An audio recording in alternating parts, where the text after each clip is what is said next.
সে মোবাইলের টানে বাচ্চা ছেলে ঘর সব ফেলে দিয়ে সে শহরে চলে গেছে।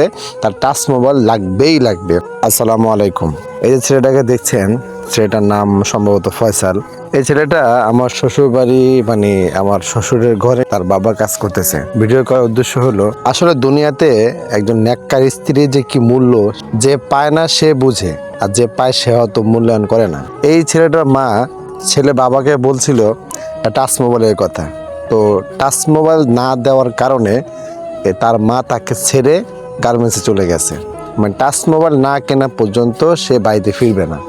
এই হলো ভাই আমাদের বর্তমান অবস্থা। মোবাইল আমাদেরকে এইভাবে এমনভাবে আসক্ত করেছে যে মোবাইলের জন্য আমরা স্বামী, ঘর, বাচ্চা সব কিছু ছাড়তে পারি। দেখেন, এই বাচ্চাটা এখন তার বাবার সাথে থাকে।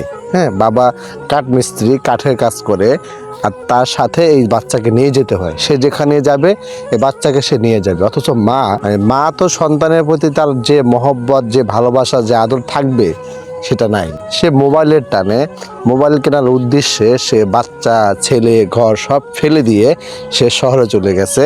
তার টাচ মোবাইল লাগবেই লাগবে। এই জন্য ভাই বলি, যারা নেককার স্ত্রী পেয়েছেন তা আল্লাহ তাআলার কাছে অবশ্যই শুকরিয়া আদায় করবেন। যে এরকম অনেক আছে, স্বামী যা দেয় তা থেকে সে শুকরিয়া আদায় করে।